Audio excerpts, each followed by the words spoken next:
আজকে আয়োজন করা একটা কমিটি, এক যুবমঞ্চ, এক নিউ জেনারেশন যে আমাদের সামনে বেরিয়ে এসেছে under the banner all Assam Bengali পরিষদ, সেটার জন্য প্রথমে আমরা সবাই মিলে একটা হাততালি দেই। এইটা একটা চেতনা, এইটা একটা হলো গিয়ে আমাদের এক ভালোবাসা, আমরা এগিয়ে যাওয়া, একটা রাস্তা দেখা আর কিভাবে চলবো।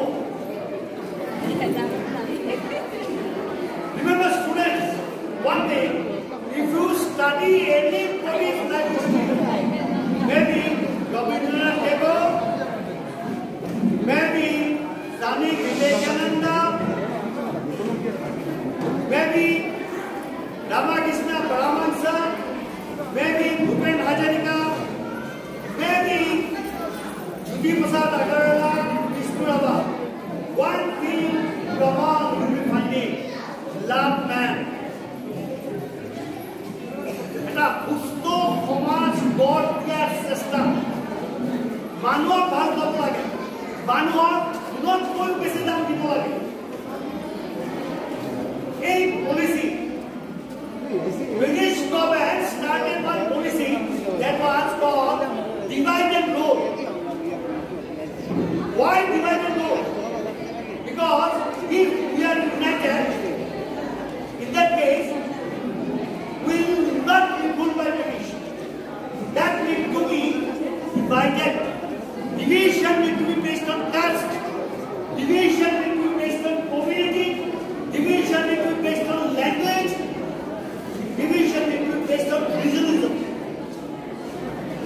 बहुत ही बाहर को या थोड़ा माने बेलेगना बाहर को भिन्न जाति भिन्न धर्म भिन्न এইটো সেলিব্রেট হব লাগে, এইটো কোনো ধৰণৰ চিন্তা হ'ব নালাগে, এটাতে সবার এক ভালোবাসা আসতে হয়।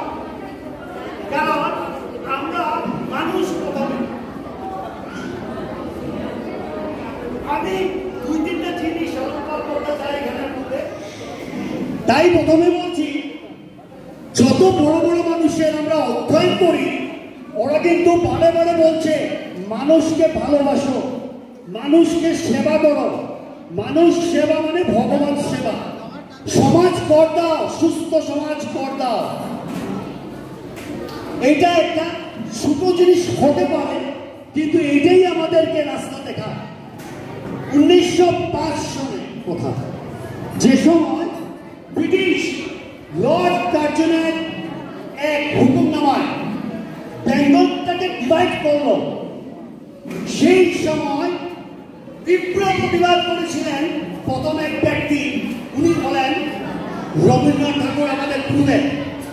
উনি সবাইকে বলেছিলেন এই যে বঙ্গভঙ্গ করোনা, বঙ্গটাকে ভঙ্গ করার মেইন উদ্দেশ্য হলো এই যে ন্যাশনালিজম, এই যে নানান ধরনের ফ্রিডম স্ট্রাগল আরম্ভ হয়েছে, সেটাকে বন্ধ করতে হবে। ব্রিটিশ কিন্তু সাকসেসফুল তখনই হবে যদি বঙ্গভঙ্গ হয়। আরেকটা কথা জানতে পারেন, একটা সুন্দর জিনিস এখানের মধ্যে লুকিয়ে আছে। বাংলার মাটি বাংলার গান, সেই সময় উনি ইয়ে করলেন, রচনা করলেন। সেই সময়ের কথা, যে সময় রবীন্দ্রনাথ ঠাকুর সবাইকে বলছেন, দেখো তোমরা হিংসাতে লিপ্ত হইও না, মুসলমান হোক হিন্দু হোক সবই বাংলা, বাংলাকে দুভাগ করা হচ্ছে। ওরা কে করছে? ব্রিটিশরা। উনি, আমরা যে রক্ষাবন্ধন করি, সেই সময় উনি আরম্ভ করলেন রক্ষাবন্ধন। প্রত্যেক এক মুসলমানের হাতে, এক হিন্দুর হাতে এক রাখি দেওয়া হলো। বঙ্গভঙ্গতে একটুকু রক্ত হয় না, রক্ত যায়নি। লোক রাষ্ট্রে বসে একটা একটা হিস্ট্রির মধ্যে একটা বড় কথা, কত বিভাজন হলো, কত দেশের বিভাজন হলো, কত পার্টিশন হলো। আমাদের দেশেও রাষ্ট্রীয় পাকিস্তান, পাঞ্জাব, বিভাজন হলো, সেখানে মধ্যে রক্ত অনেক গেল, কিন্তু বঙ্গবন্ধুটা হয় নাই। এই যে মেইন মানুষ সেখানে সে রবীন্দ্রনাথ ঠাকুর সবাইকে বোঝাতে পেরেছিলেন যে বঙ্গ ব্রিটিশের এক কূটনীতি। বলে জানে থাকে আমার ন্যাশনাল অ্যান্থেম লেখা মানুষজন হয়েছে রবীন্দ্রনাথ ঠাকুর। ন্যাশনাল সং বাংলাদেশর আমার সোনার বাংলা, সেটাও লিখেছে রবীন্দ্রনাথ ঠাকুর।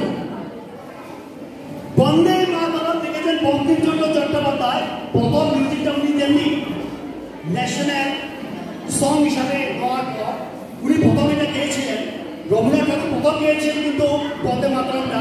আর সেই জায়গাতে মিউজিক কম্পোজিশনে ঠিকঠাক করেছেন উনি, তার মানে মিউজিকটা দিয়েছেন রবীন্দ্রনাথ ঠাকুর। আরেকটা কথা একসাথে দিয়েছে, আমি তিনটা বললাম। প্রথম হলো কি ন্যাশনাল অ্যান্থেম, 2 নম্বর হলো কি আমার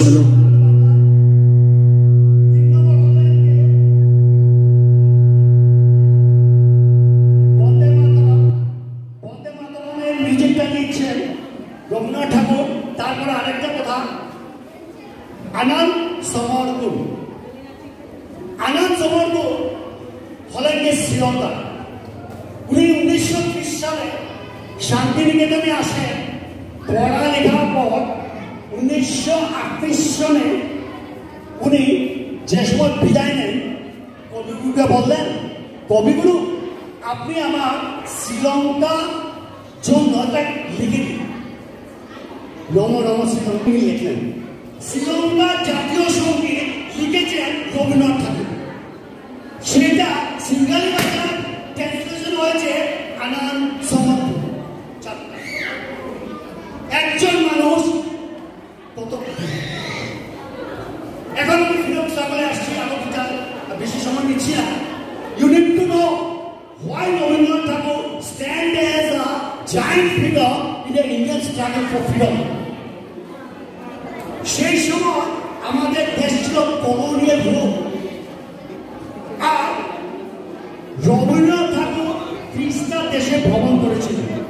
উনি আলবার্ট আইনস্টাইন, রবার্ট ফ্রস্ট আর বিভিন্ন সেই সময়ে বড় বড় ব্যক্তির সঙ্গে দেখা করে দেশের যে condition, he spoke about the condition, he spoke about the colonialism, he spoke about the British pride in India. এইটা ইন্টারন্যাশনাল ফোরামে ডিসকাস হওয়া আরম্ভ হয়। উনি অ্যাম্বাসেডর হিসেবে কাজ করেছিলেন। 1913 সালে যে সময় উনাকে নোবেল প্রাইজ দেওয়া, 1915 সালে ওনাকে নাইটহুড দেওয়া হয় কুইন ভিক্টোরিয়া। এই নাইটহুডটা ছোট মোটো একটা প্রাপ্তি নয়, ওরা ইংরেজ ছাড়া কাউকে নাইটহুড দেয় না। এই নাইটহুডটা বড় প্রাপ্তি। জালিয়ানওয়ালাবাগের হত্যাকাণ্ড করে উনি একটুকু ভয় না করে সবার সামনে সেটা ছেড়ে দিন, উপাধি আমার নাইটহুড লাগবে না, আমার মানুষটা সময় মারছে, সেই ইংরাজের দেওয়া উপাধি আমি নিতে পারি না। রবীন্দ্রনাথ ঠাকুর অনেক জায়গায় অনেক দেশে গিয়ে অনেক বড় বড় মানুষের কথায় উনাকে বোঝাতে পেরেছিলেন যে ইন্ডিয়ার দুরবস্থা কি। এই international structure, international forum, educational হয়ে গিয়ে দেশের কথা জানানো এটা একটা ছোট কথা নয়। দেশের ভিতরে আমরা কি করছি, আন্দোলন করছি, প্রটেস্ট করছি, দেশের ভিতরে লুকিয়ে আছে। সেই সময় তো হোয়াটসঅ্যাপ নেই, সেই সময় তো সেই রেডিও দিচ্ছে না, কারণ এটা ব্রিটিশের আন্ডারে আছে। সেই সময় তো নিউজ পেপার যাচ্ছে না, কারণ ইনফরমেশন যাচ্ছে ব্রিটিশের ঢুকিয়ে। কে কে বলবে, কে কে জানাবে দেশে কি হচ্ছে, সেই কাম করেছিলেন রবীন্দ্রনাথ ঠাকুর।